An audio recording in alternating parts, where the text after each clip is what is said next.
I just mentioned to you off mic, like I really enjoy your videos on YouTube. So I thought we could have a nice rip. I've spent a month cocooning with the baby, so you're the first one, first Bitcoiner that I'm again talking to. So happy to kick that off with you, man.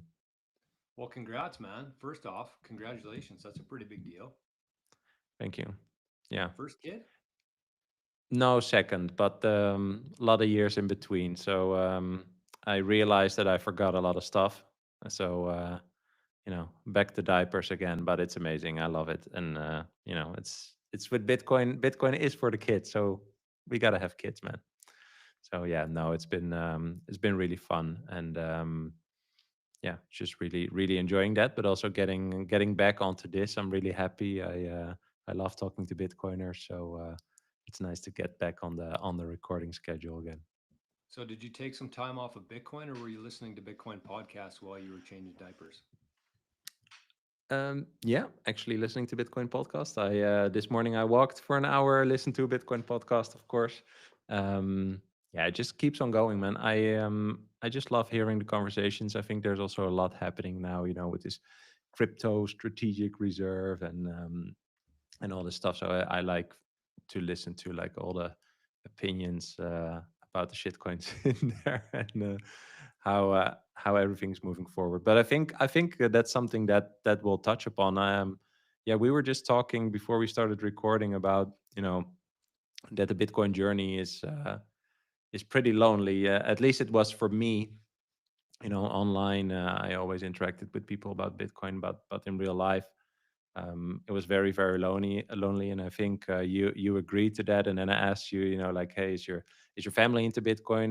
And you mentioned your dad before, and then you told me, your dad spent 40 years in banking, but that you never really talked about money at home. And so I thought maybe that's a fun thread to pull on to start here. I think that that combined with my kind of background myself, like I was a CPA. And so I went through school, I went through college, university, did my CPA program. So it was about 6.5, 7 years. I minored in economics. My dad worked at a bank for 40 years. Obviously, we spent a lot of time together talking about different things, but the subject of money never came up in our house. And I think that, going through that part of my life in terms of the education and, as they call education, but I had this really hard realization that, you know, I thought I knew a lot about finance and money and stuff, but until I discovered Bitcoin, I knew nothing about it, like nothing. And so that was a very hard realization for me and kind of a kick in the ass to be like, okay, well, if I'm this far out to lunch here after spending this much time in it, I think that there's a lot of people who need this kind of, you know, discussion at least. And so one thing I've tried to do with my show is just kind of talk to the average person more than anybody else. I don't pretend to be an expert. I actually don't think that there are any experts in Bitcoin.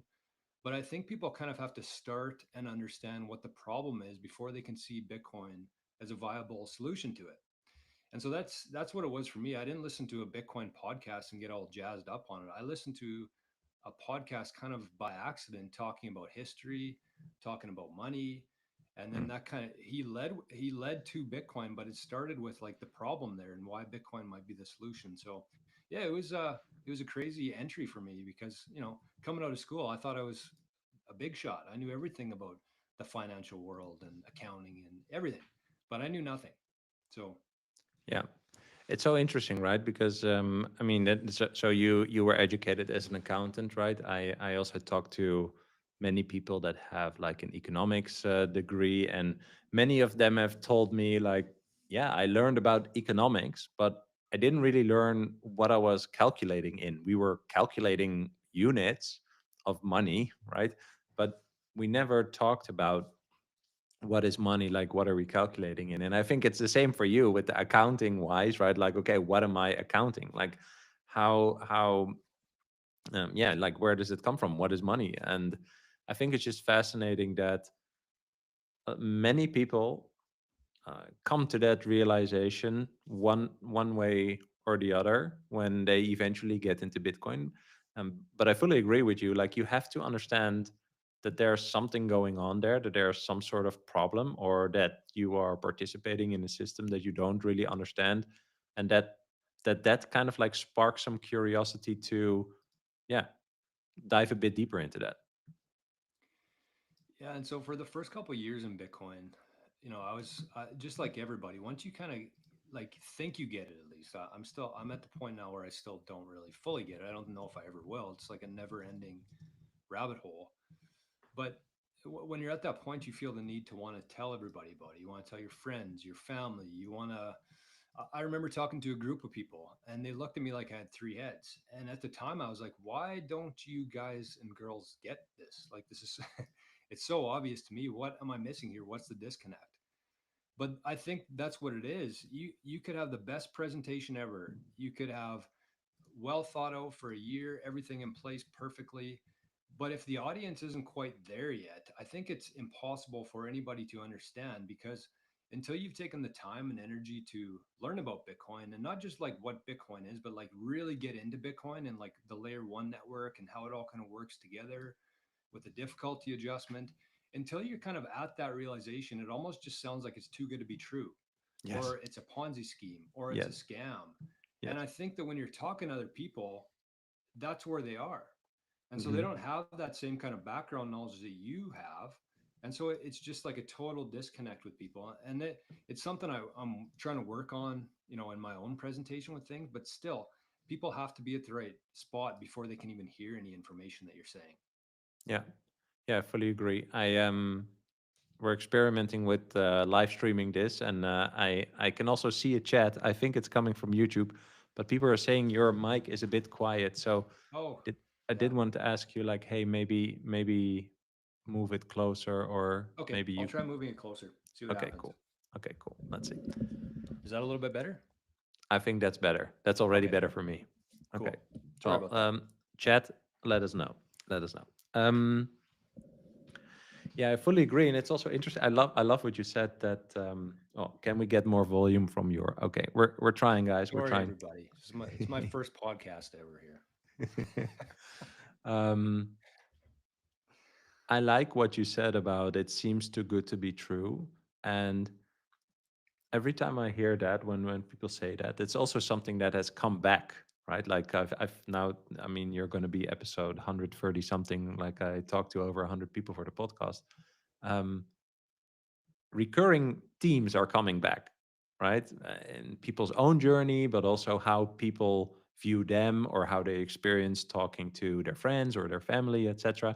And that kind of like being too good to be true is, for me, has really been a signal, right? After I got Bitcoin, and when I hear people say that, I'm like, oh, that's interesting, because this is what fiat money does to your brain, right? Like it's kind of like fiat money is this zero sum game without you really, really knowing it. But you always feel that, yeah, when you win, someone loses, or um, and so that approach, I don't even think is skeptical, but it's, I don't know what the opposite of curious is, but maybe it's something like that, right? It's just dismissing something instantly, um, without studying it, but also, yeah, when you ask the question, what is money? Do you know what money is? You instantly know, and many people know that they have no clue, you know, and yeah, the first reaction is usually kind of like, oh yeah, yeah, the Ponzi thing. Like that people still call Bitcoin a Ponzi is just fascinating to me. I think it's self-destructive actually, because once you go down this path, for me, it's been really liberating actually to learn all these things. It's been rewarding to kind of like understand that I had no clue in about the system that I was participating in. Yeah, I think that that's where most people are right now. I think that that's where the opportunity comes in, though. Am I sounding a little bit better now, Bram? I think so. Yeah, someone said Okay. better. So Okay. Chat says better. Sorry, chat. yeah. Oh, closer. Yeah, I just got move the it closer. microphone in here now, so maybe I'll just have. I need one of those little Wii mics like Odell has, where he's just talking. To, he looks like a Yeah, that's giant very compared to pro. that mic. Yeah. But no, I think that that's the opportunity. But I also think that like having a YouTube channel, we were kind of again talking about this before the show too, and is we get to see and hear where people are at, and we get to see the questions they're asking and the comments that they have. And one of the comments that somebody left the other day for me, because I was talking about something in Bitcoin and like why this happened and where it could lead to, and they call it copium. And I said, if you think, like, just take a step back here, copium, like, Yeah. central banks are buying this asset. Governments around the world are buying this asset. Public companies are buying this asset. I said, any serious person is doing everything that they can to get as much Bitcoin as they possibly can. So unless you're smarter than Larry Fink and the central, is it the Czech central bank or not Poland central bank? Anyways, No, check. like, Yeah, they're investigating still. yeah, like, are you smarter than these people? Are you trying to outsmart these people? Like, probably not. So maybe you should just like take a step back, put your ego aside a little bit, put in some work, and then come back here. It just blows my mind how I mean, this is kind of what the internet has kind of unlocked, though. It gives a voice to people who don't. I don't want to say don't deserve one, but like, you can't spend 0 hours on a subject and then go onto YouTube comments and act like you know what we're talking about here. That'd be like me, watching a NASCAR race and then pretending, going on the forums and giving my input on the engines and what the drivers are doing. Like, it just doesn't make any sense. But people, for some reason, feel the need to Yes. defend this monetary system that we've been living in, but they Hmm. don't even understand that either. So there's just a huge disconnect right now. But that's just part of being 16 years into this thing. Like, look at history, and it takes hundreds and thousands of years for anything to really like change. And we're 16 years into this. I think that we're doing pretty damn good right now, honestly. I think this is a nice topic because sometimes I am very surprised, right? Like and I've shared this a lot, like but my thinking kind of goes like this.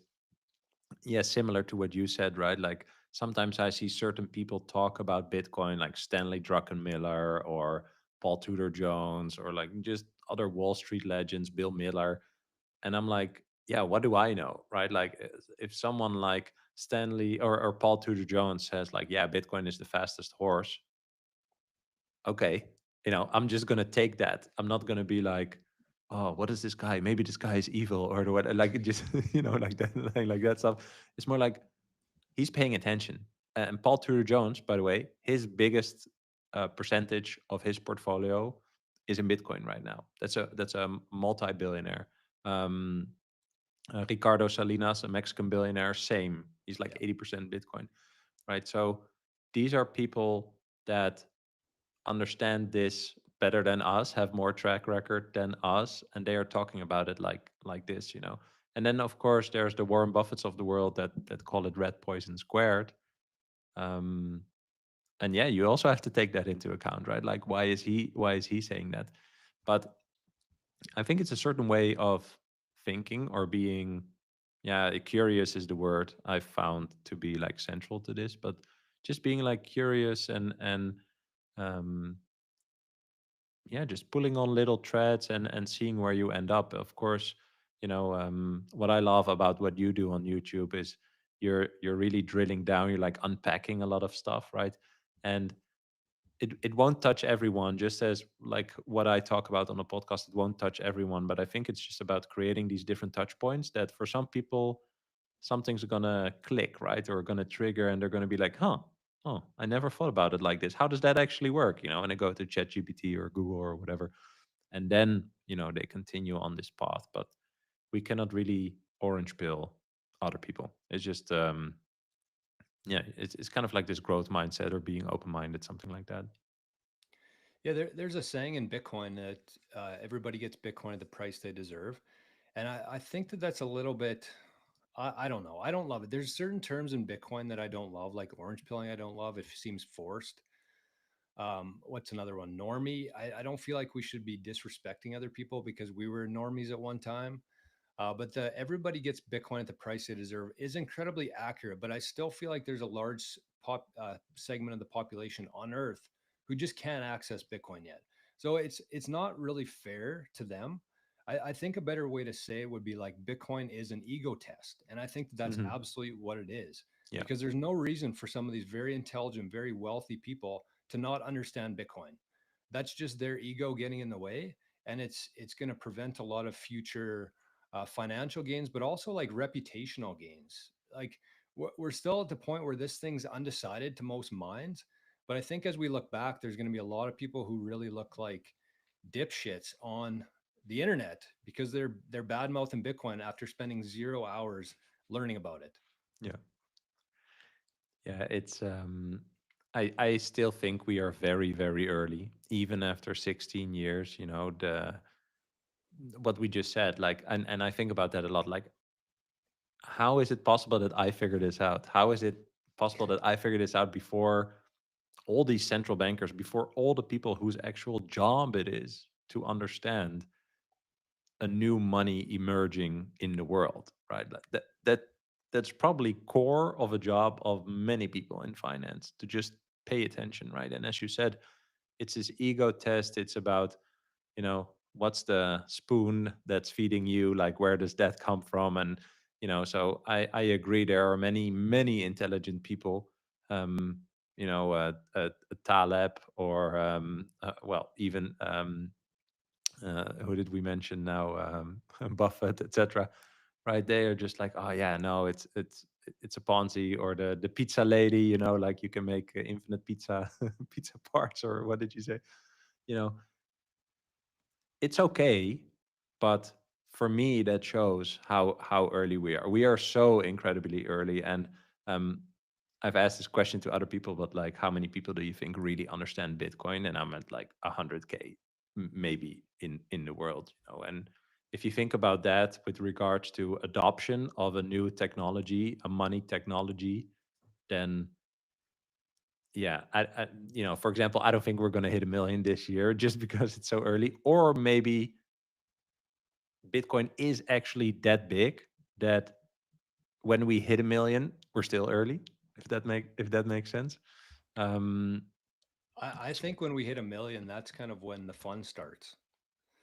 I yeah, kind of have this theory that once Bitcoin hits $1 million, it becomes a penny stock, because yeah, I you saw have to you send me understand that. that when Bitcoin hits $1 million, number one, once you get past $1 million, I think something psychologically, like when we look at tickers, it's not going to be like, oh, Bitcoin's 1 million, 100,063 dollars. Like that's way too big of a number. And up until that point, we can't really change the unit bias within Bitcoin. But at a million, that's when one sat becomes 1 cent. And so I think that when we hit $1 million, it might happen a little bit before that, but I think that's kind of like the at least that point where the tickers start showing 1 sat equals 1 cent. And then people will see it a lot differently. So I think that this next from 100K to a million is going to be pretty difficult for a lot of people because they just see it and they're like, well, Bitcoin's $400,000. I'm not even going to waste any time thinking about it, looking into it, anything. And I think between 100K and a million, that's where all these big entities like the governments, like the public companies, that's when they're going to be buying all this up. And unfortunately, the average person's going to miss out on a lot of that because by the time it gets to a million, when they trade a dollar um, for sats, it's going to be what, $1 would be 100 sats. 1 cent equals 1 sat, I think. But that's kind of my theory. But I think when that happens, that's when people are going to be like, holy, this thing's only like a cent. I think that's why like all the altcoins and cryptos are so like enticing to people, is because it's a completely different view when you're looking at it. When you Hmm. see it with something that's 100,000, you're like, well, I don't have $50 in the bank, so there's no chance for me in Bitcoin. I'm going to go buy 50 XRP tokens because I heard that it might triple or double, and then I might turn it into whatever. But like when 1 sat is equal to 1 cent, I think that that's when the average person is going to get re-engaged in Bitcoin and start paying more attention to it. It's also kind of sad that it has to go like that. I I know. agree.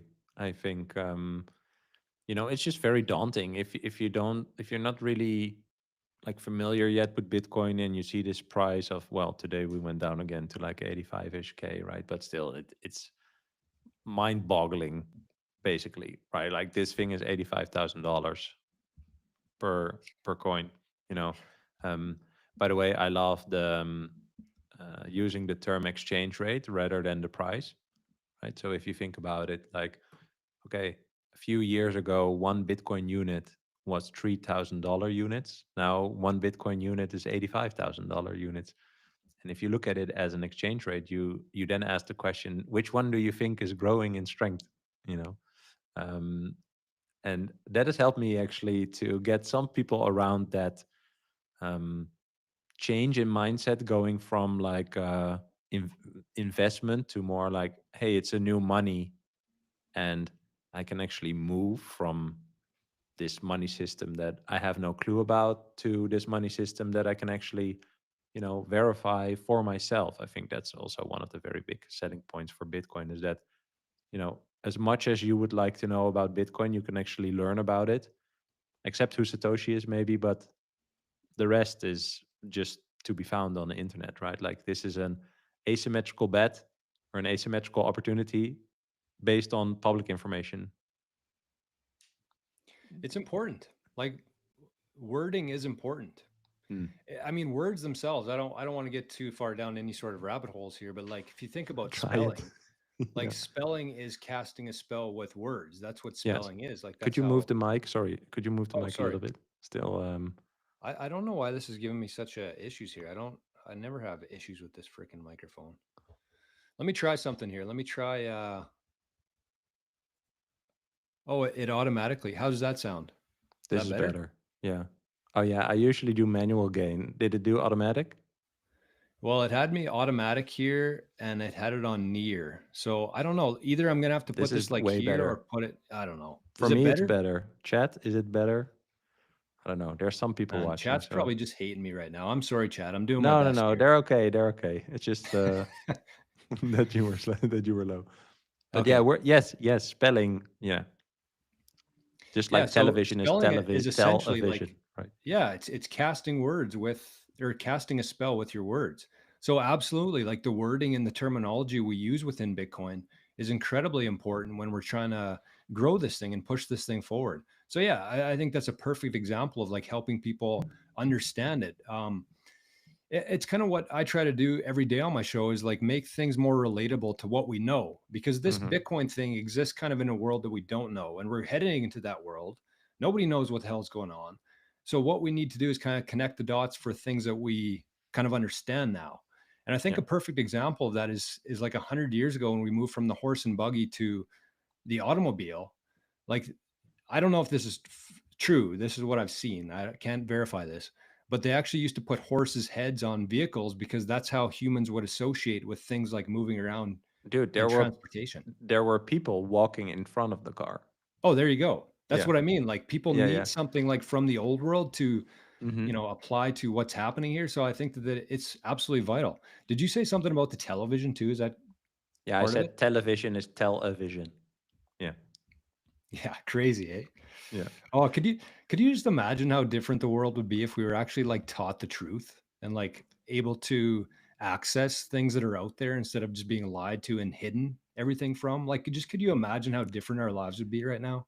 But I think well, we can take this direction because I'm sensing this, but I think what Bitcoin taught me that um oh, there's some comments that the sound is way better. Okay, sorry Um everybody. no, no, no worries, no worries, no worries. I told them we're experimenting. I have no clue what we're doing. We just push the live button. Um I think what Bitcoin has shown me is that, to go back to what I just said about the principle of the fact that you can verify everything for yourself and that everything around Bitcoin is public information. It really forced me, and it took me a lot of years and shitcoining and buying at 300 and selling at 4,000, and then up and down with interest and attention, that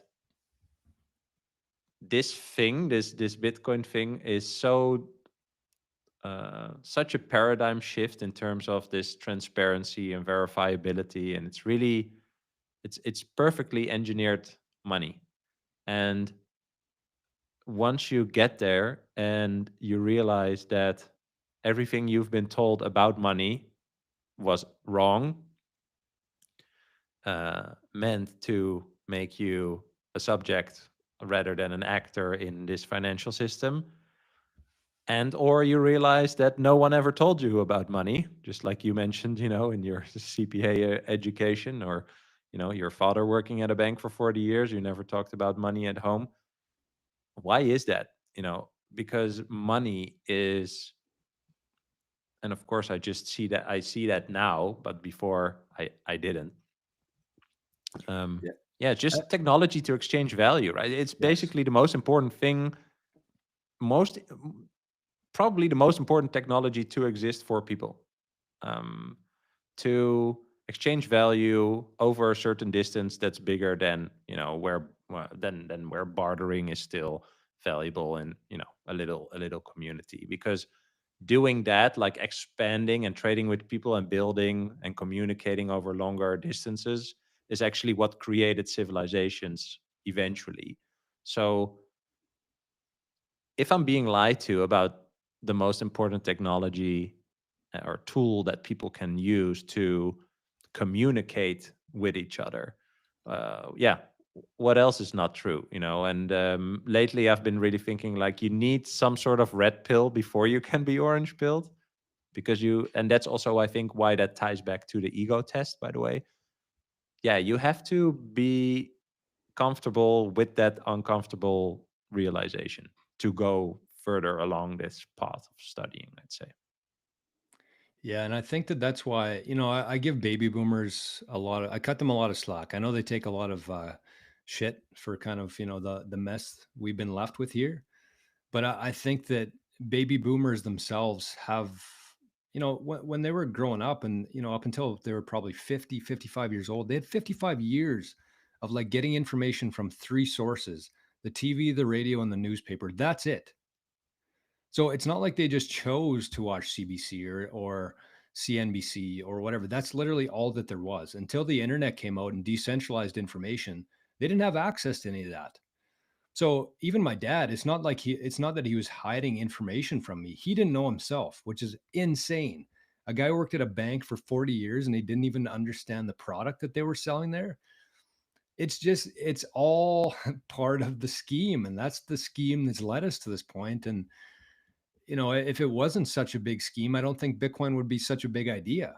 But it's like, it's big. And you mentioned being able to send value to anybody else in the world. I kind of gave an example recently about um, a barber, and somebody said that they're having a trouble orange pilling their barber. And I went through this exact same thing. The nice thing about barbers and hairdressers is that they talk to a lot of people. You're stuck in a chair, somebody's cutting your hair, so you have like it's the only time of your day where you get to have like a decent conversation with somebody that isn't just like, hey, how's pretty cold out here today, whatever, just passing by.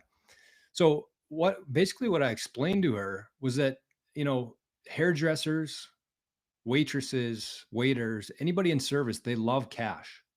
Why? And it's not that they love like the looks of it or the feel of it or anything. They love the fact that they can receive it without anybody knowing that they received it. And I said, if you're using Bitcoin properly, you can actually do the exact same thing. If I had Bitcoin in a Lightning wallet and you set up a Lightning wallet yourself, if you downloaded it, you don't have to put in your name, you don't have to put in your email, your phone number, anything.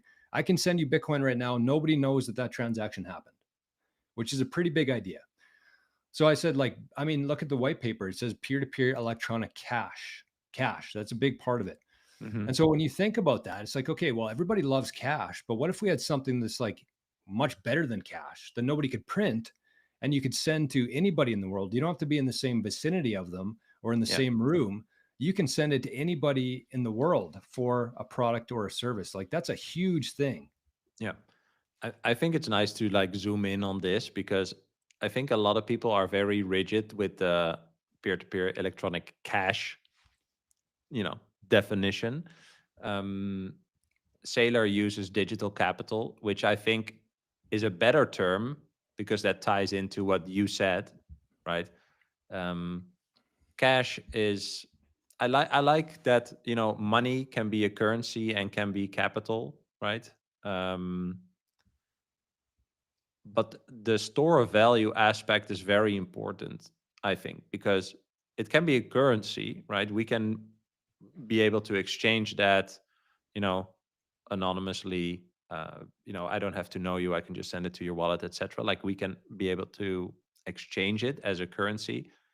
But if it's not a store of value at the same time, then I still need to find something else to store the value in, right? And I Yes. think what is difficult with Bitcoin is to understand that it's everything in one and better. It's like all the properties of money, but it's also, well, like Saylor says, Manhattan in cyberspace. It's also that, right? So it's everything that is money plus the absolute scarcity makes it, well, I like the capital part, but I wonder what you think, because people are like, oh no, Bitcoin lost its original vision, etc. But and it's slow, blah blah. Well, I can send you Bitcoin right now and it works, So that's BS.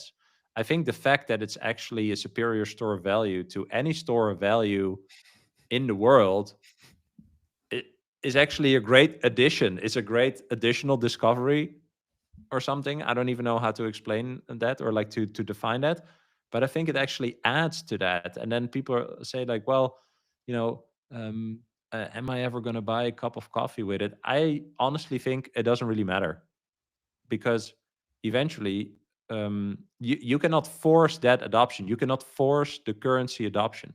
The fact that it is possible right now today already makes it this peer-to-peer electronic cash, and it is a currency and it is a store of value at the same time.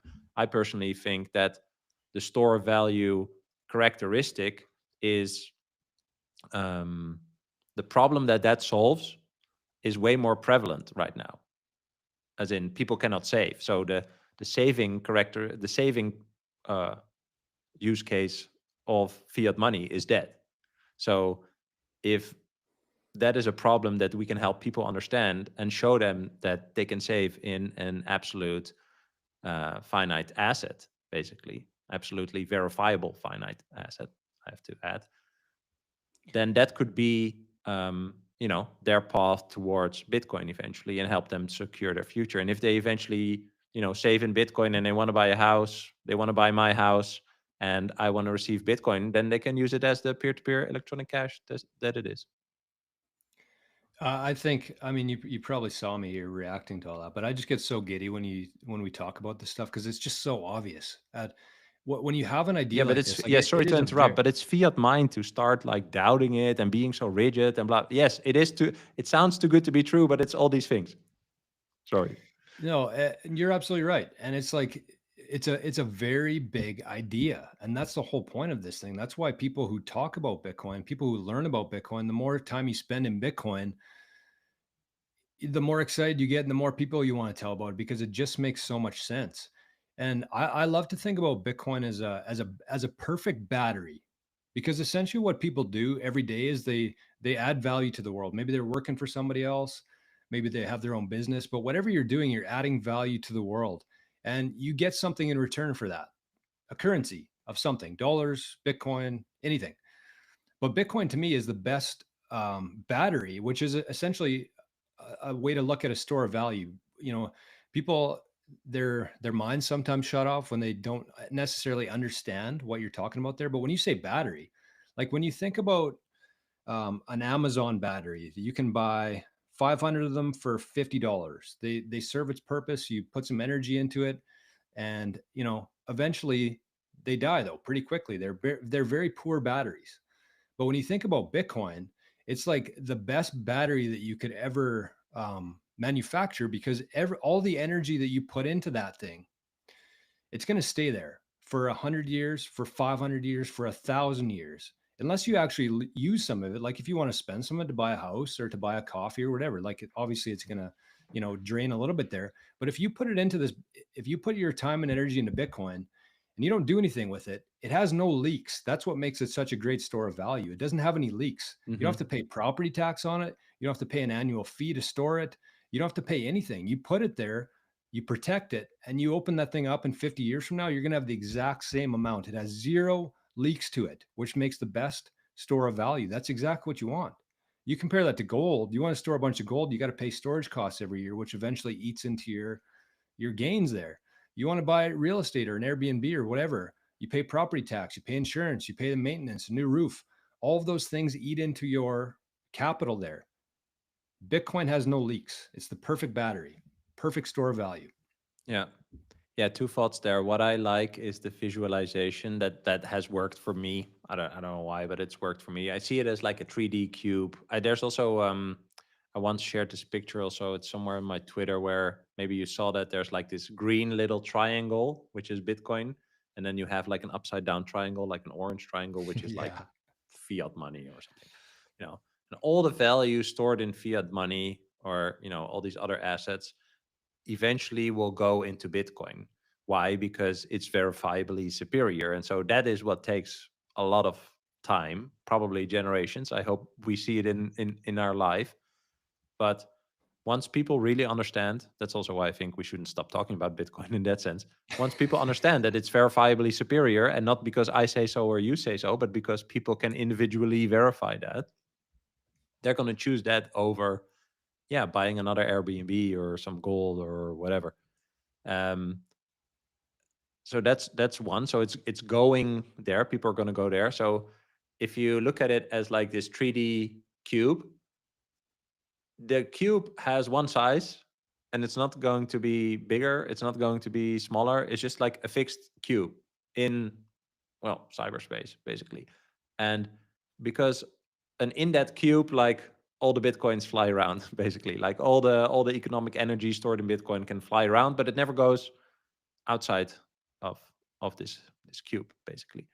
And the more and more people that are going to understand and verify for themselves that Bitcoin is a superior store value asset and a superior money, they will store more of their economic energy in this cube. And that's why the price, or well, rather the exchange rate, will go up.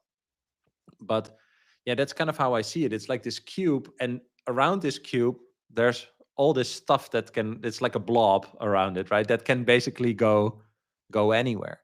Because you could have had like real estate there in LA where all the fires were, right?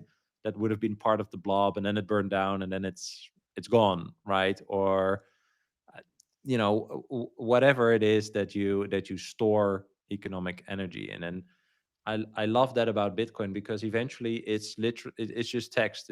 It's just letters and numbers, and it cannot be destroyed in that sense. Like, we are there in this stage of the network that, yeah, it just cannot be destroyed. As long as it stays decentralized and secure, this thing will live forever.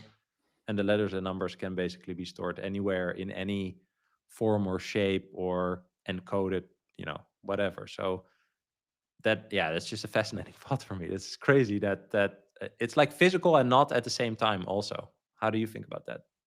Well, I mean, just going off of that, like in the last 5 minutes here, we've talked about how Bitcoin's the best, like monetary medium of exchange. Bitcoin's the best in that. Bitcoin's the best store of value. And Bitcoin is also something that, as more and more, when I think back to my economics class, the one thing that I do remember is the supply and demand aspect of this. And so it's a finite, verifiable asset. It just is better than anything else that exists in every department, which is really hard to like. That's why for me, I think when I talk to people, I'm like, so excited, and they're like, "What the hell are you talking about, man?" But You like the sound the like a cool snake thing about oil salesman. yeah, exactly. Because I'm so excited. I'm so happy that this thing exists.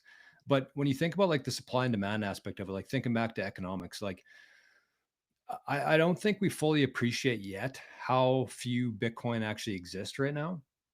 And I don't think we will get to that point of like understanding absolute scarcity until we can actually see who's holding what. And Bitcoin to me, it provides the perfect amount of transparency for the people who need it the most, like governments. Like imagine if we could just see the money coming into the US government or the Canadian government or whichever government. If we could see the money coming in, the money going out, if citizens could verify that themselves and audit that themselves, that changes everything. Like at the very deep level, it changes everything from there. So you have transparency for the people who need it the most, like governments, public companies, big entities, but it also allows for a privacy for the people who want privacy. Where if you're using Lightning or Liquid or eCash, you can move this thing around without anybody knowing that you're moving it around. So it's like the perfect people's money. That's what it is to me. It's money for the people. And I think that you could point to absolutely any issue that we have in our society. It all stems from the fact that a small group of people have the ability to print money, and you can't print this thing either. So it's a better medium of exchange. It's a better store of value. You can verify it.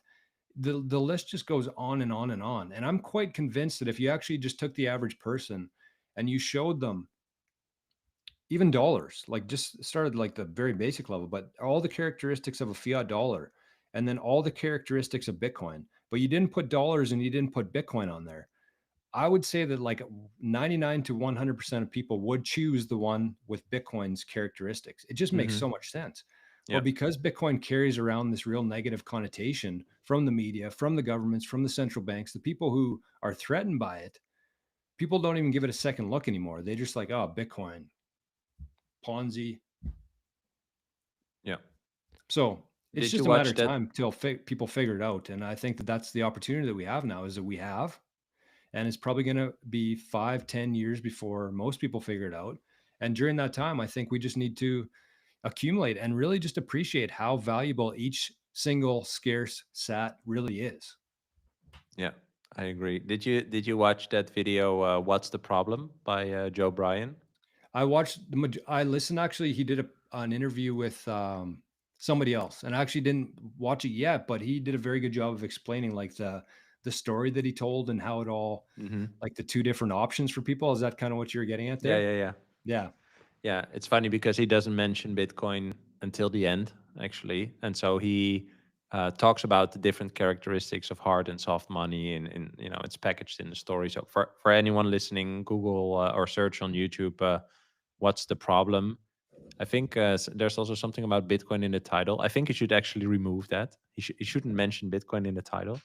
Oh, Or I didn't like, know it had Bitcoin in the title. yeah, it's like, what's the problem? Something like why we all need Bitcoin. um Maybe it could be something like, what's the problem with money that you don't know, or something. I don't know, but like, I think, yeah, like you said, even mentioning Bitcoin will throw people off, whereas this is probably top 3 explainer video I've seen in 10 years. But yeah, like we talked about before, the ego will keep people away from it. Like, it's also something I wanted to ask you. Are there any like misunderstandings that the average person has about Bitcoin um that you would like to tackle, or like, and maybe also like, why do you think like that specific misconception is so persistent? What do you think of when I say that? I think that the biggest misconception that people have in Bitcoin is that they buy it and then they'll never be able to spend it or sell it. Mm, And I really don't know where that comes from, but I've talked to countless people, and even my dad. Speaking of my dad, he told me a story because like he's my biggest advocate, I think, in life. He knows I'm a Bitcoiner. He doesn't really understand Bitcoin, but he's like talking about it to his friends and stuff, and like trying to pump Bitcoin. So he's having this conversation in the dressing room at hockey a couple weeks ago, and the guy's like, Bitcoin sounds great. Like you can't really argue its performance in the past, but like the main problem with it is that you can't spend it, you can't sell it. And I don't think that he's alone. Like again, I know a lot of people I've talked to in real life. One guy, this is this is funny, but it just goes to show like how far you know away we are from this becoming a thing. But he thought that Bitcoins were actually mined from the ground. Like when people mine Bitcoin, yeah. they actually found Bitcoins out of the ground. This wasn't that long ago. But Whoa. anyways, I think that people see it as more of like a speculative investment. But to me, when we go back to like form of capital, medium of exchange, like I really think that every bank on earth eventually here will want Bitcoin more than anything else. Like that's what they're going to be holding. And I think they're going to give preferred interest rates to people who hold their Bitcoin there. And the reason for that, kind of tying this back to the misconception, because Bitcoin is the most liquid asset that exists right now. Like it's open 24/7, 365 days a year. If you need cash, if you need like to pay for something, you can sell your Bitcoin in 5 minutes. And if we think about like Bitcoin compared to land or real estate or things that people have used for collateral in the past, think about the time it takes to sell a chunk of land or a building or a house. You need to get lawyers involved. You need to get the banks involved. You need to get a valuation for it. You need to Yeah, find a exactly. local buyer. Whereas with Bitcoin, this thing is extremely liquid to a worldwide market. You want to sell that thing, you could do it tomorrow. And that's why I think that I think you had an interview on your channel a little while ago with a guy talking about lending against your Bitcoin. But like, think about that from the bank's perspective. If I'm going to get a loan from the bank and I have an option between land or Bitcoin, if I stop making the payments on my loan and the bank has to sell like a chunk of my land or find a buyer for that land, that could take 6 months, a year. If I stop making my loan payments and I'm using Bitcoin as collateral, they could sell Bitcoin that day and pay for my loan payment. Like, Yeah. again, just people don't get Do- it. And I don't know what the yeah. disconnect there is. I think that there's been like a 16-year negative marketing press. I mean, it's obvious why. It's a threat to the system. So the system's fighting it. And so Yeah. all it does is just throw FUD around and people just kind of clings to them. Yeah, two thoughts there. Also, what has helped me in my thinking is, do you know how many ideas get released on the internet every day? Like millions, right? Like maybe even Or billions of billions. ideas Yeah. every day, right? What's this stat about YouTube that um, every day so much hundreds of years or something of video content get uploaded? You know what I mean? Like, so there's so many ideas on the internet. There's so many people, dude. There's even people that have like profound scientific discoveries in their backyard, and they're trying to get people to have attention. You know what I mean? Like, Oh, yeah. there's so much information on the internet. There's so much information that just never gets out there, that's just obscure on certain forums or in little discussions, and that just never sees the light of day. um and then we have this Bitcoin thing, this random idea that was released on a random internet forum, with some geeks, with some crazy, cypherpunk anarchist geeks, you know. And that idea still exists. Do you know how big that signal is? Like, that's at one point I realized that, like, it still exists. And there's now press conferences where central bank directors, like, a few weeks ago was, someone asked Christine Lagarde of the ECB something about Bitcoin after the Czech central bank guy was like researching it. Like, they're talking about it. It's a thing. Like, it's a thing, you know. And if it's your job to have an eye on emerging money in the world, and you see that this is a thing and you really study it, then it's undeniable, right? If you're still denying it, then either you're malicious or your ego's in the way. Yeah. Well, it's one of the two. Um, and so the fact that thing, this idea still permeates, right? And we are talking about it, and more people are talking about it. There's a conversation every day. It's trending on Twitter every day, right? Like, it's a thing, and it's not going away. That means it has value. But I think one important thing, and I wonder what you think about this, is that we are living through this, like, this monetization of Bitcoin, right? And like I said, like, this is a asymmetric opportunity based on public information. Not everyone is doing something with that information, or searching and verifying this information. But because we live in such a quick information age, everything feels as if it's a fleeting thing, right? And when something as profound as Bitcoin comes along, a superior money, a better money, the best money to ever exist, right? It's easy to dismiss that, one, but two, also to have very high expectations of, like, the speed at which things change and happen, I'd say. So I do think that the technology information age helps to accelerate Bitcoin's adoption on one end. But on the other end, I also think that the anti-sound, right, the FUD, etc., is also amplified more because of the same reason, right? And so I'm thinking about where I wanted to go, but like the profoundness of what this is, of what we're living through, I think is not clear to many people, because it is such a there's a fight going on. Does this make Yes. sense? I know I'm rambling, but that's, I think, my point. It's like, it's a fight, and once you see it's a fight, you know that this Bitcoin thing is really a thing. Yeah, exactly. You know, you're absolutely right. I could kind of tell where you're going with that, and I completely agree. Because this is we've been whether people want to admit it or not, like we're in a war right now. I think we've been in a war for quite a while in terms of like information. That's what whoever's like in charge at that time, that's what they do is information wars. And the I think the sad thing for a lot of people, and you kind of mentioned that, yes, like having this platform where you and I can talk about Bitcoin, and it's like a, it helps people feel a little bit less lonely, like that they're a little bit less crazy. The people come here, but it's like a very, very small percentage of people.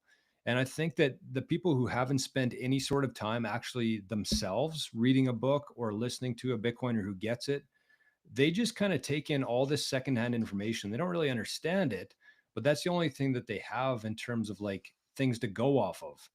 And so whenever it comes up in a topic or a conversation, even though they haven't spent any time, they just have these things that they've heard from the TV or from their favorite YouTuber or whatever. And that's kind of the only thing that they have to go off of, which is kind of sad. And I think the other thing there for me is that a lot of people just have to wait for like this announcement.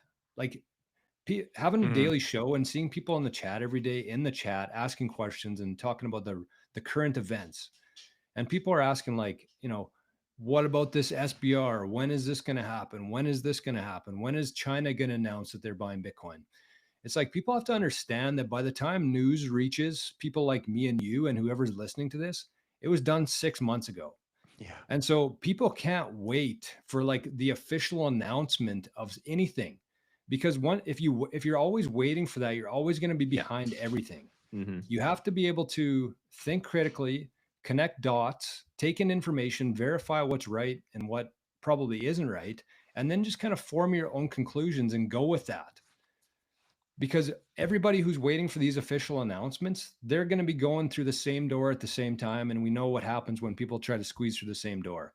So logic, common sense, critical thinking, I think is very much lacking. That's the opportunity here. But I think that that's what we have to start focusing on for kids more so, is like teaching kids how to critically think and connect dots on their own and take different touch points. And like, could this be, I don't know, what's the percentage of it? But like, don't wait for an official announcement on anything. Just kind of like take in information, verify it, and then act on it yourself. Don't wait for anything. Hmm. Well, this is also why I've talked a lot about the spiritual part of like the Bitcoin journey is exactly this. It's like fucking trust yourself. Like you can trust Exactly. yourself. You can trust yourself. But this this hodling, right? Staying, it's like it's not conviction. It's not. I think conviction is the wrong word. I don't know if there's a better word. Maybe people in the chat have a better word, because conviction sounds like it came from someone else telling me that I should be, have conviction of this thing. But no, it comes from an understanding of my own study. Like I orange pilled myself, you orange pilled yourself, other people orange pilled themselves, right? It's just okay. This was my study. I put all these things next to each other, right? Yes. And you know just dissected that information, realized that everything I was ever told about money is a lie. Overcoming that disappointment, right? Like for me, that was a big shocker. Just realizing that, right? And getting to that point where I was just like, yeah, I can actually trust myself. And if I listen to these Wall Street legends, some Wall Street legends, where I think about, they have like 30, 40 years on me in terms of, you know, being in finance, etc. And then them here, hearing them talk about Bitcoin, also taking some sort of risk in their little world, right? Just being the crazy guy that talks about Bitcoin. Yes. Those have always been like little signals for me that I was like, yeah, I can actually trust myself. But the hodling part and going through, well, now we're at 85 again, and 2 weeks ago we were at 108, and now I thought, okay, we're going to the 150, and now we're at the 85. I after 10 years I still feel that. So it's a continuous challenge of answering the question, can I still trust myself, can I still trust myself? Yes. Did anything fundamentally change about Bitcoin? No. Okay, so then I can just stick Yes. to the same understanding that I had before. Yeah, people are sharing in the chat cocksureness, no, confidence. Yeah, okay, but the confidence. So I agree. The word is confidence, but it's more. Yeah, I think No, confidence is probably a good word. Yeah. Bram, I think you just said it. I think what you're looking for is like understanding. Hmm. That's kind of the word that I was thinking of when you were talking through that, and then you kind of mentioned at the end. It's an understanding, and if you think about all the different steps you went through to get to where you are right now, in terms of like understanding money, in terms of putting your ego aside, in terms of actually doing the work, in terms of like there's different types of Bitcoiners, I think, at different levels, but you have to keep in mind that most people aren't even at like the first step here. So as you go through each one of those steps, your understanding of Bitcoin grows, and I think the understanding is a very important part of it. Um, like that's why I say like no, there are no experts in Bitcoin, but I think there are a lot of people within Bitcoin who really get this thing Mm. and understand it. Because it's one thing to say something like, you know, infinity divided by 21 million. It's one thing to like say that and put it on a t-shirt or put it on a hat. But when you actually get to the point of like the understanding that yes, 2 billion houses divided by 21 million, or X amount of ounces of gold divided by 21 million, or X amount of acres of land divided by 21 million, and everything's going to be repriced by the asset. And you look at that objectively, not like based on YouTube comments or YouTube people, like Hmm. this thing could be 1,000x bigger than the most bullish Bitcoiner that exists right now. Yes. I couldn't agree more. I think this is one of the hardest things still for me is like understanding how big that is, what you just said. Right? So yes, conceptually I think I'm there, because there is nothing that is as scarce as Bitcoin, verifiably as scarce as Bitcoin, that can serve as this store of value asset or tool to exchange value, currency, etc. What we talked about, right? So that's why it's superior money. But what does that actually mean? What does it mean if the children that grow up now grow up in a world where Bitcoin exists, where Bitcoin is the actual measuring stick for everything that people deem as valuable, having value? Yeah, then the hurdle rate becomes Bitcoin. I find that a really interesting thought, actually. And that is when we will move more towards this abundance, what that Jeff Booth and talks about a lot. Because if Bitcoin is the hurdle rate and enough people understand that it's the hurdle rate, all the bullshit will be gone. All the bullshit pricing of homes, of land, all the bullshit, stupid plastic products from China, like all that stuff will disappear. And people will become way, way more conscious about what they're spending, not only their time and energy on, but also their Bitcoin, basically. And that is a thought that I love, and I hope we can see that in our lifetime. I don't know, but I think that could actually go pretty quick in that sense, because it's also one of the things I wanted to ask you, because I saw a video of you where you talked about like mainstream adoption, and that a lot of people are saying like, oh, that's important, etc. You said, not really. So I wanted to ask you like, how do you view adoption? How do you look at it? And I would add to that, like how I look at it is, I don't think we need to like cross the entire chasm, in terms of adoption, etc. Because at one point it will become so clear that if you have Bitcoin, you are better off in many different ways, and other people will then want that. Other countries want that. Other uh, corporations want that, and then we just go. That's kind of how I see it. It's kind of, yeah, what Safe Dynamus talks about with the gunpowder. Like once you realize that this is a thing that's not going away and I need to have it, then it becomes you know yeah, mandatory to own it, basically. Yeah, I absolutely love that analogy, the gunpowder one. I've heard Sailor talk about that too, and I think that that's kind of with the recent news that has come out here in terms of like the U.S. Strategic Reserve and what's being added to that, XRP, Cardano, Solana, Ethereum, all Bitcoiners are pissed, and I'm like, there's a big difference here, and kind of what you were talking about there is like Bitcoin isn't an option; it's absolutely mandatory for humans to evolve here. And it doesn't really matter what politicians in place, it doesn't matter what government or what laws are in place. Bitcoin's going to exist, and Bitcoin's going to keep going. Tick, tick, tick, tick. It doesn't need anything. It doesn't need anybody else. But if you look at XRP and you look at Solana and you look at these other ones, Cardano, they're all completely reliant on like announcements and being included in a reserve. They're two totally different things here. So Bitcoin, I think, is going to happen. And the only thing that's going to change is like how fast. And I think that the baby boomers actually are going to play a big role in that, because they're holding a lot of the assets that I think people use as store of value right now, in terms of like their houses, in terms of gold, other real estate assets. So when you think about, as the baby boomers kind of progress and they start to pass on some of their assets to their kids, which is us, millennials, Gen X, do you think that we're going to keep gold, or do you think we're going to buy Bitcoin with that? So like the baby boomers can be kind of resistant to this as they want to, but I think there's going to come a point where, regardless of what they do or what they think about it, their kids are going to be buying Bitcoin. And that's probably within the next like 15, 20 years. All of this capital is going to flow into Bitcoin. And I don't know, the fact that it's scarce and nobody can create more of it is mind blowing. So yeah, I mean, adoption, I think we're gonna keep ticking along here. Some of the strategic reserves might help. It might not. I think that countries, people, everybody's going to kind of see the difference between Bitcoin and everything else over time.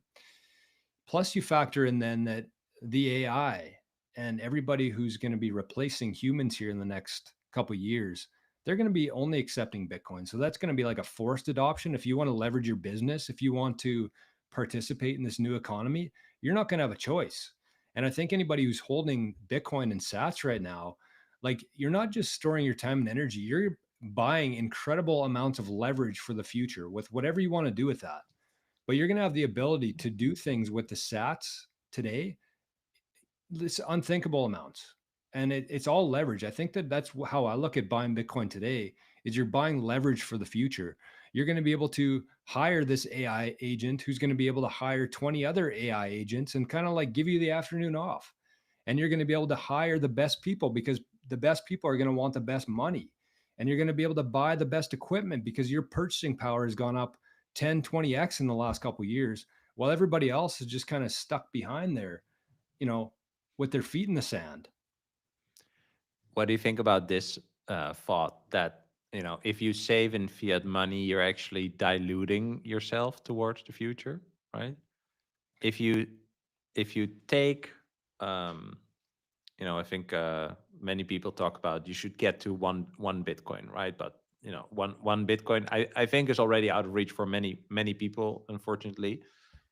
But if you have, let's say, point one Bitcoin, even at some point in the future, point one Bitcoin will be the block reward or something around that, right? So if you have point one Bitcoin now, let's say I would love to Google it quickly. I'm not going to do it, but let's say in 50 years, well, probably close to that, point one Bitcoin could be, somewhat of the block reward.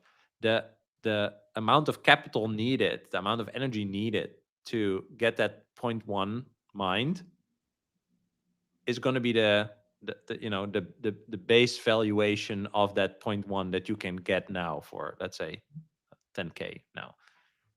That idea is so mind-blowing that you can actually, increase the value of your current money towards the future, instead of, if you would hold that 10K today in cash, in dollars, whatever, it would be the base towards the future. It's completely opposed to the current money system.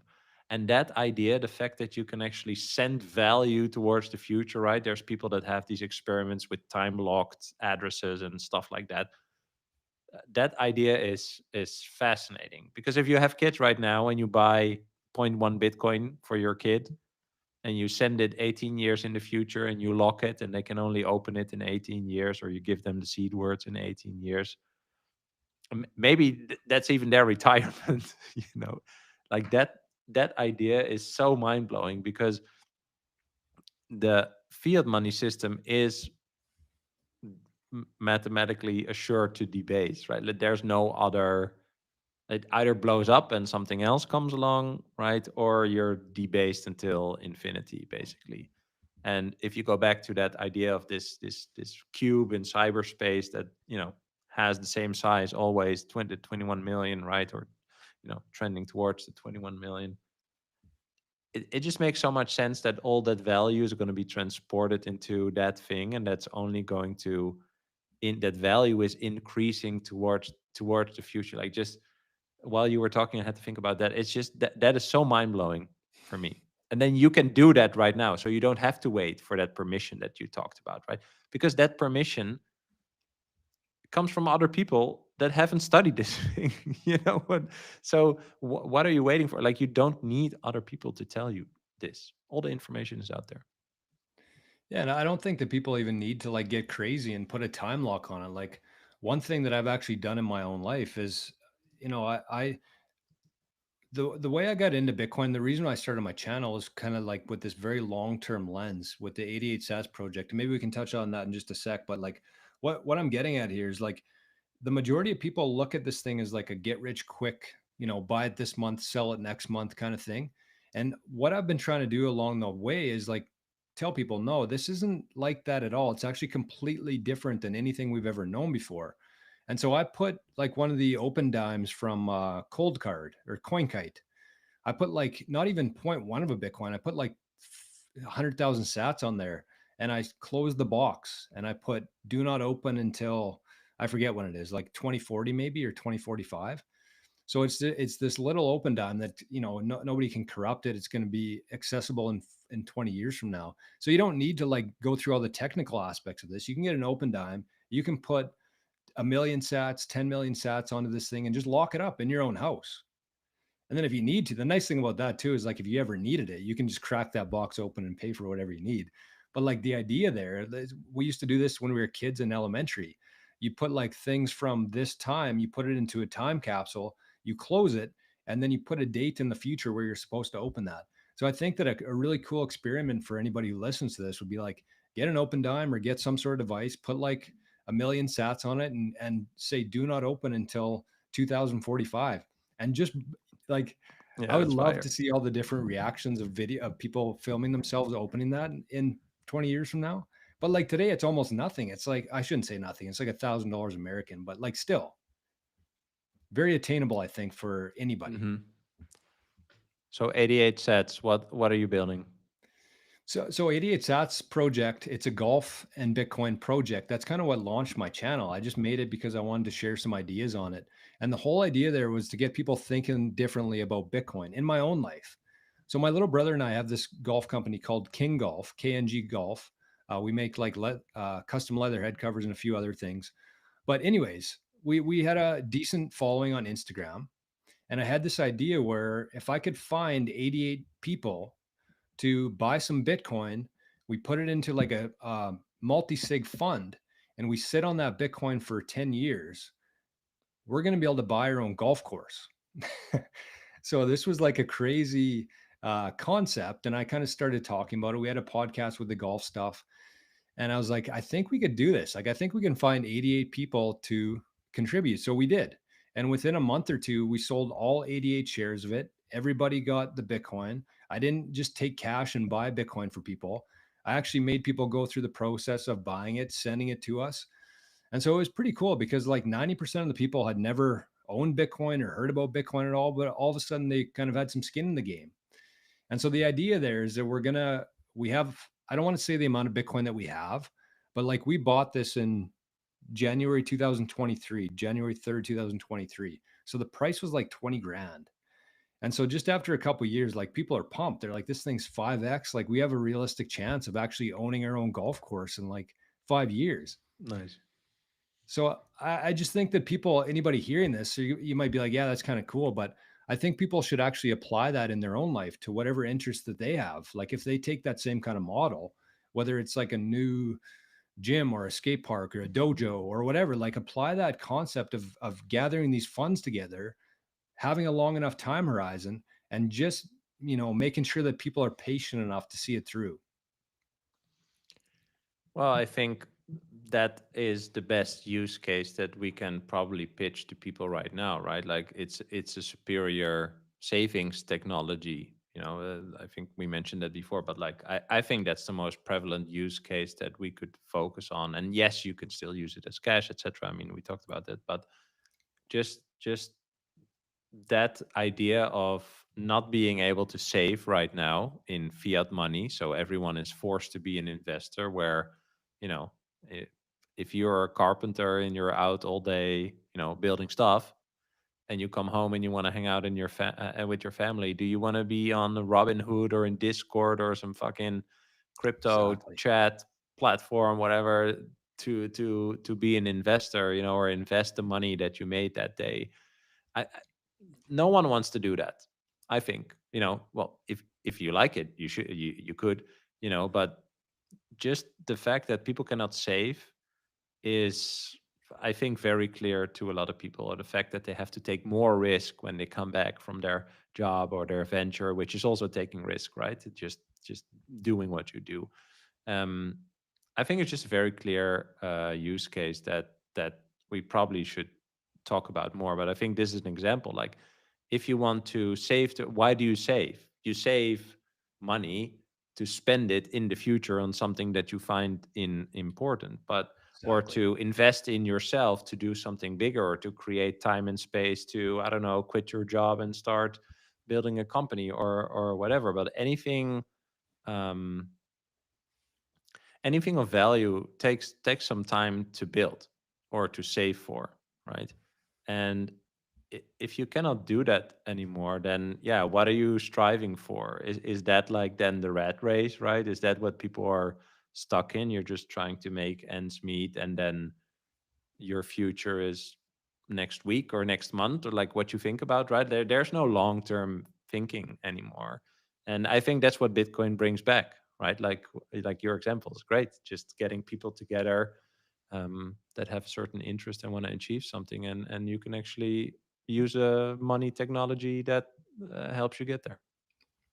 I think if you just kind of like think about it through this lens, is like, let's say that I had this idea in the fiat world and Bitcoin didn't exist, and I was like, you know what, I'm going to find 88 people. I'm going to gather up some, I'm going to give a nice presentation. I'm going to gather up some funds here. Okay, so I get $100 or $200 from every person. What do I have there? Like $16,000. Do you think in do you think in 10 years from now that $16,000 sitting in a savings account is going to buy us a golf course? It probably won't even buy us like a golf bag at that point. That's like the fiat world though. It's like everything is just declining, going nowhere. Where you if you store that exact same $16,000 in an asset like Bitcoin, where over time, because of the supply and demand, because of the supply, everything involved with Bitcoin, the way it works, we have a realistic chance of buying a golf course in 10 years. So those are like two completely different paths for people.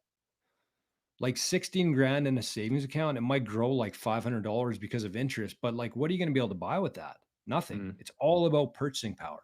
Where if you put that into Bitcoin and you have enough patience and a long enough time frame, that is eventually going to buy something substantial because of the dynamic, because of the hard money, because of the limited supply, because of the growing demand, because everything that's like not that complex to figure out, really. Like Bitcoin itself, the inner workings are pretty complex, but like the simple reasons of why this thing is only going to go up in purchasing power is pretty simple, I think, to understand. Yeah. You know what's crazy? I talked with who was it where we did this? I think it was an episode with Tom Karatza. He's from Canada too. He's into real estate. We talked about retirement, and I don't know the exact numbers, but yeah, like you said, let's say you have 16K, right, and you want to save 16K towards the future.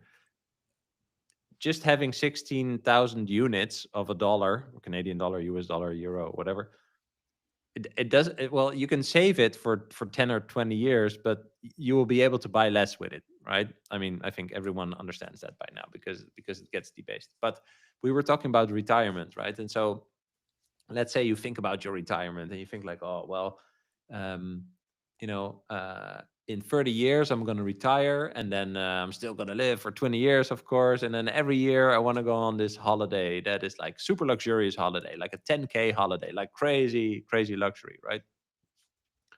Okay, so for these 20 years I need 200K to go on a holiday every year.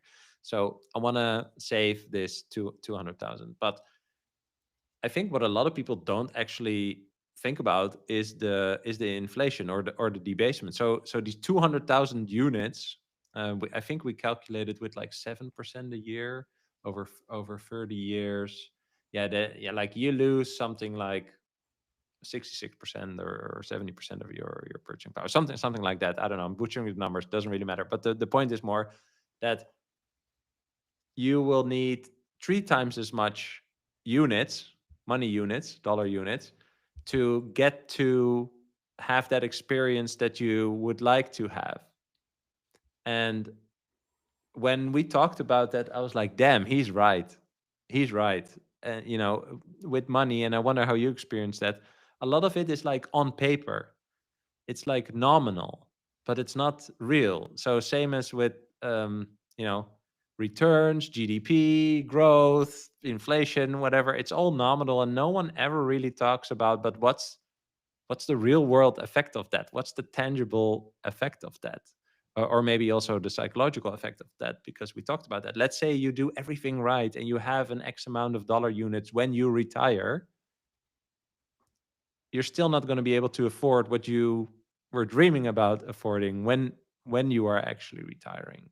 And I feel that once you discover Bitcoin and you adopt it, you can actually get there. So your whole idea about the future is positive, and you're looking forward towards the future actually, whereas a lot of people are really nihilistic about the future, right? Their future is like double uncertain than for other people. Does that make sense? 100%. And I love the fact that you use the word unit, because I think that that's how people should look at Bitcoin. Bitcoin seems like this abstract thing that not a whole lot of people understand. Then you get to sats. But if you get to like, if you think about trading your time and energy, whether you're working for somebody getting paid in Bitcoin, or whether you're converting your dollars into Bitcoin, or you're on Nostr and somebody zaps you 10 sats, like if people looked at these things as units and understand that if you secure that unit properly, not only is like nobody going to be able to take that from you, not only do you not have to ask anybody's permission on how to spend that, but that unit is only going to accrue more value over time, and nobody can print more of that.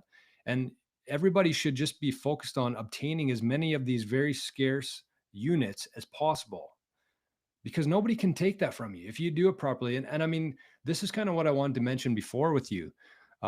When we were talking about like a medium of exchange, when we talked about the store of value, the other part of it too is like nobody can take it from you. If you secure this thing properly, nobody can take this from you. Unlike land, like try, people say, well, I have a piece of land in my hometown and, nobody can take that from me. It's mine. Well, stop paying your property taxes for a couple of years and see if you really own that land. Mm-hmm. Right. And gold would probably be the second thing, where people would say, well, I got gold coins in my house or in my top drawer or whatever. But like somebody breaks in your house, they can get that gold quite easily. Bitcoin is the only asset that you can truly own, because if you do things properly in your security setup, you could have no trace of Bitcoin in your house and still have full access and sole access and ownership of that Bitcoin, which is Mm-hmm. like a very, very hard thing for most people to understand. But you could have zero trace of Bitcoin in your house if you do it properly. It could burn down. The government might show up, a $5 wrench attack, no trace of Bitcoin, while you still maintain full ownership of that Bitcoin. Yeah. Like that's, we just keep going back. Maybe that's a theme of this episode, is like Bitcoin is just such a very big idea. Yeah, I wrote down something before, something like hodling Bitcoin or understanding Bitcoin. It's simple, but it's not easy. Like it.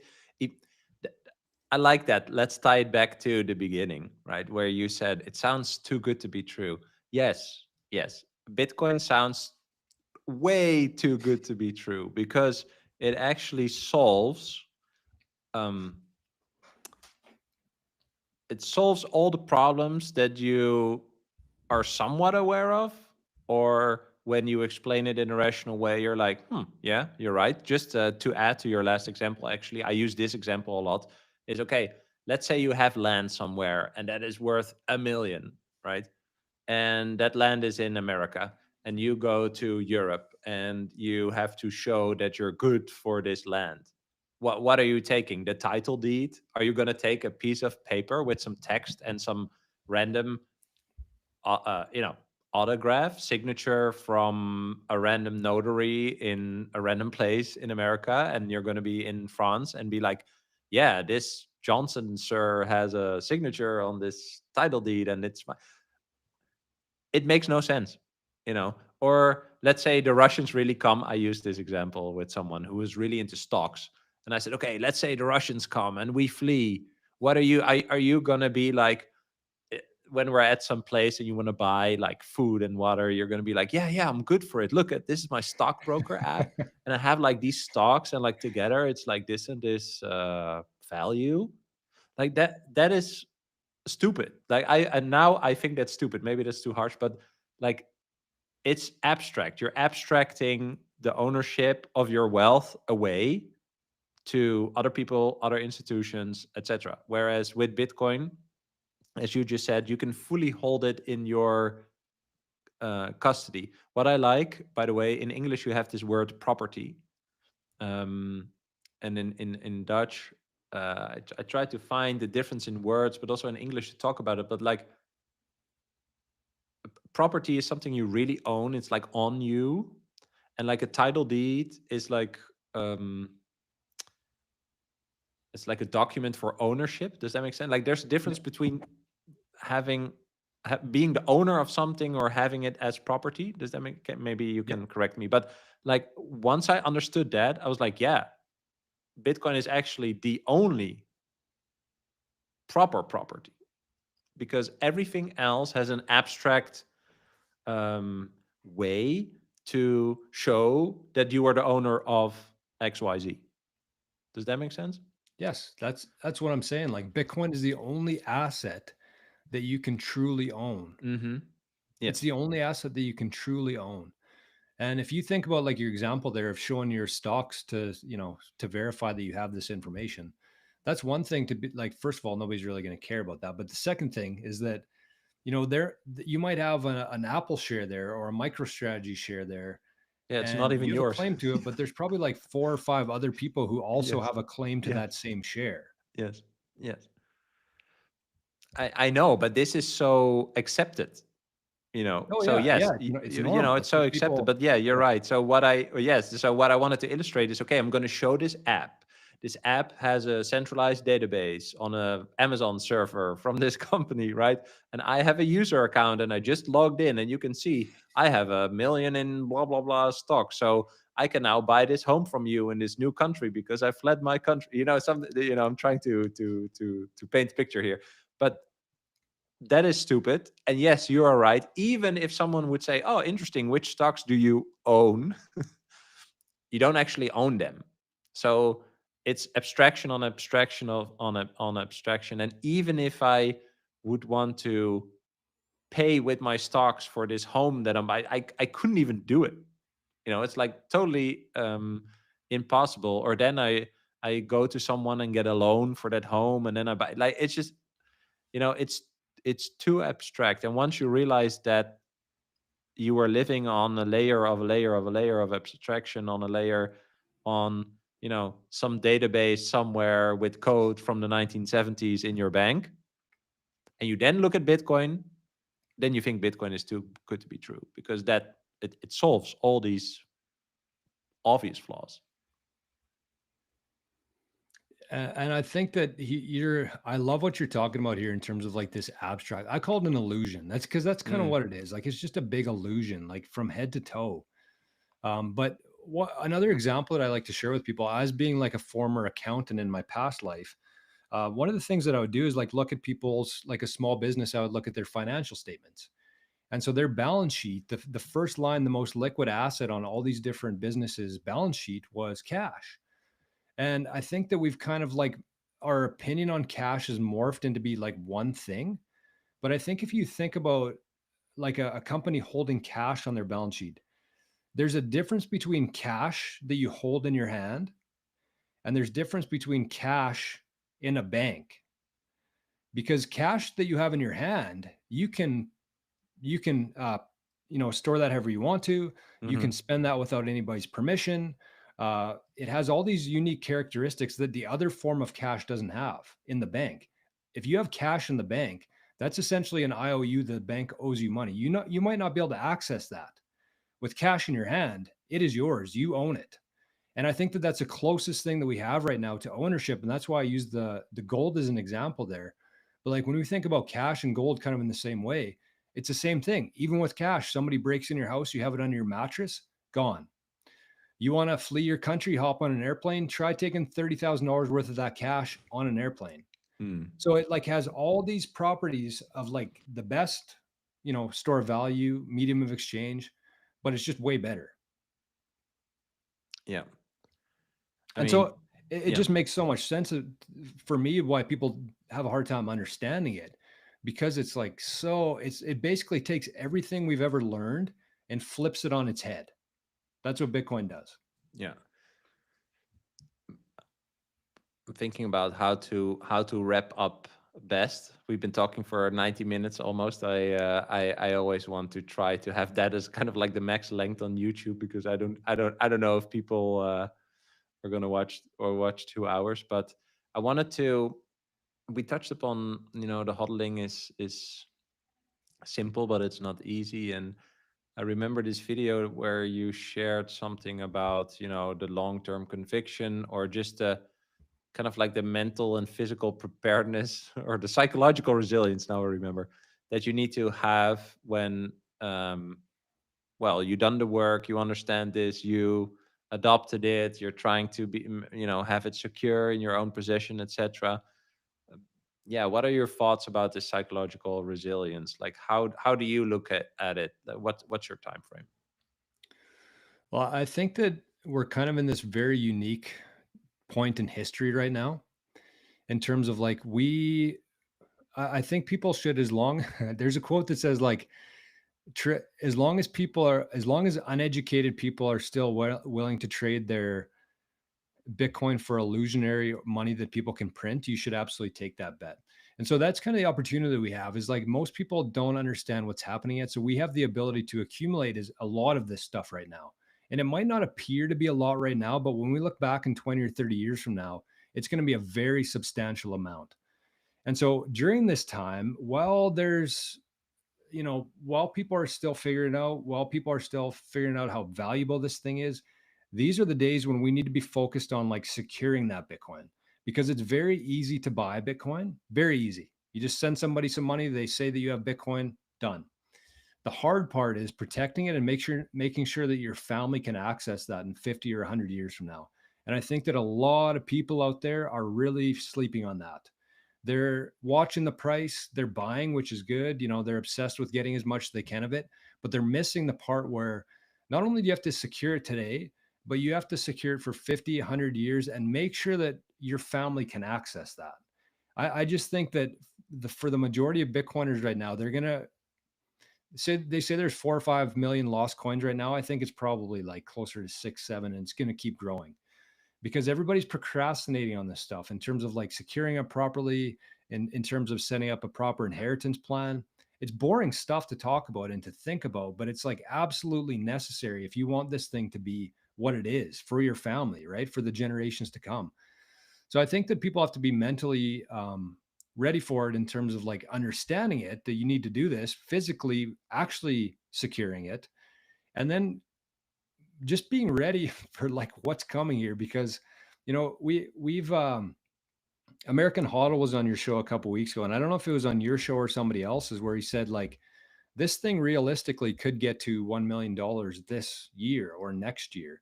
And Mm. so if you're somebody out there right now who's holding like a Bitcoin, like one whole coin, and all of a sudden this thing goes to 1 million and then 2 million, like I just don't think people are psychologically ready to be a millionaire. You know, it's Mm. like when people win a lottery, I know it's a little bit different. It's not something that happens overnight, but I don't think it's gonna seem like it happened overnight. So like people who are millionaires right now to me don't really know that they're millionaires yet. And I don't think that they're preparing for it as if they are millionaires yet. And so kind of the way I explain it to people is like you have to protect your Bitcoin with bank level security. And if you compare you and your bank, you're holding Bitcoin, your bank's holding fiat. So three main differences, I think, when we compare the security here. The first one is that the bank, if they lose their money, if they lose people's money, they have insurance, so they can get that back quite easily. The second one is like the banks holding other people's money, so they don't care as much as somebody who's holding their own money. But third is that they're actually protecting something that can be printed out of thin air. So, like, think about a bank and the security that they have there. Meanwhile, people are leaving like their ledgers or their devices like on their desk. And I'm like, what are you doing here? Do you not understand what that's worth? Mm. So I think that people should be like thinking about this as bank level times, 100, because Yeah. we're holding something that's real here. So I would implore people to kind of like think deeply about your threat models. And then for every threat model that you have in your life, because everybody's kind of different, but for every threat model that you have, make sure that you have a counter to that. And it's not something that's done in a week or a month or even a year, but like you should at least be thinking about this stuff and slowly making progress to, counteract every single attack vector that you have in your model. Yeah. Yeah, great advice. I don't know who said it, but yeah, you have to treat it like it's $1 million already, right? Is basically what you're saying. Yeah, I agree with that. That's great advice. I wanted to wrap up with two short questions. Maybe what you just said is already the answer to this one, but I was wondering, do you have like a spiky point of view on Bitcoin that not many people share with you, like a very um, contradicting take on Bitcoin? Like controversial. If you think it's controversial, yeah. Yeah, no, I do. And I don't know if it's controversial. It's just something that I kind of went through myself. So when you just talked about like holding $1 million worth of Bitcoin, right? Like on a device. That's how I see it. When I think about Bitcoin, I don't see it as $100,000. I see it as like $100 million. And I think that if people had like $100 million worth of cash sitting on a briefcase, they probably wouldn't leave it on their kitchen table. And so when you have these different devices, like a cold card here, and this one's kind of just a dummy, it's like almost just like a presentation thing here. But like the mistake that I made for a lot of years in Bitcoin is that I would keep this device, which is very secure, requires a PIN code to access. I would kind of leave this laying around my house with my 12 words underneath it, like my steel plate right underneath it. And I thought that was kind of the play. Like you put your device in the safe, you put your steel plate in the safe, it's fireproof, you want everything there. But the reality is that this thing could be as secure as, the most secure device that exists. But right underneath that, you have your 12 words or 24 words written in plain text. Where if somebody finds that right underneath this thing doesn't matter. They Mhm. have your 12 words, they have your 24 words, they now have your Bitcoin. You're Yeah. holding that in plain text. So that's kind of my take, is that I just think that a lot of people, a lot of Bitcoiners aren't thinking through what could happen here and how much of a risk it is for people to leave their Bitcoin, their $100 million worth of wealth sitting around on 24 words in plain text that somebody could just like walk away with. Entered into a computer, send it, everything you ever worked for is gone. Mm. But nobody said, like, the thing about being 16 years into this thing is like there's no courses in school. We're just kind of like figuring all this out together at the same time, which is wild. Yeah. But like that was the biggest thing for me that I really like. I think that people need to pay more attention to like how they're backing up their recovery phrase. Yeah. Yeah. I think this again great advice. I'm thinking about also something to realize is that a wallet is not a wallet. Like it's not in the wallet. It's like the hardware wallet or the cold card that you showed. Like it's a device. It's a viewer for the wallet. It's like an interactor for the wallet, right? But the Bitcoin doesn't exist on the Right. wallet. So I've been Um, calling them signing devices. That exactly, so that's whether it's better. like Yeah, that's whether it's better. like a cold card, whether you have like a Aqua Wallet on your phone. If you had an Aqua Wallet on your phone would be your signing device. Mm-hmm, If you had a exactly. Sparrow wallet, like a hot wallet on your laptop is the sign device because you have to sign that transaction. You have to be the one to do it if you want to move Yes. Bitcoin. Yeah, So you don't exactly. own the Bitcoin, you own the keys to move that Bitcoin, which essentially Mm-hmm. you own the Bitcoin, right? Yeah. So if anybody else comes across that private key, your key, they now own your Bitcoin. Yeah. All right. Last question, and I ask everyone the same question, and I think you know the question. Um, but it's what is a core belief that you will never let go? Dogs are better than people. No, I don't want to go on record as that. I love people. I think the thing that I would say to that is we're never going to fully evolve as a species until we have a monetary system like Bitcoin. It doesn't matter who the president is, it doesn't matter how good people's intentions are, unless we have an asset like Bitcoin that is truly decentralized, not just a name, but like truly decentralized, we will never be able to evolve as humans. And so it's extremely exciting to me. People are going to call us lucky, and we kind of are. We're lucky that we're born at this time because somebody who was born 100 years ago, they never got to live through what we're about to live through. People who are born 100 years from now, they're going to give anything to be where we are right now in terms of being able to get these very fine, scarce units uh, for illusionary paper money.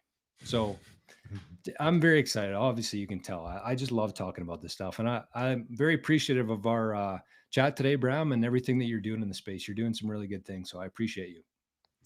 Well, I appreciate you too. I think what is so great about Bitcoin is that if I talk about it, I help you, and if you talk about it, you help me. You know, I think that Exactly. yeah, I love that. I love that about Bitcoin. So yeah, I appreciate your time. I want to thank you for coming on, for trying out this the live stream with me as well, and for the people that are still watching, thanks so much for watching. I hope you enjoyed. Let us know what you think of it by commenting. I don't know if you can comment later on. I don't even know how that works on YouTube, or send us stuff on Twitter. But yeah, Jor, thanks again, and let's stay in touch. Cheers, man. All right. Thanks, Bram. Thank you.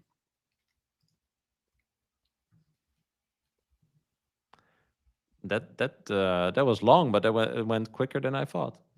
Holy, there's 305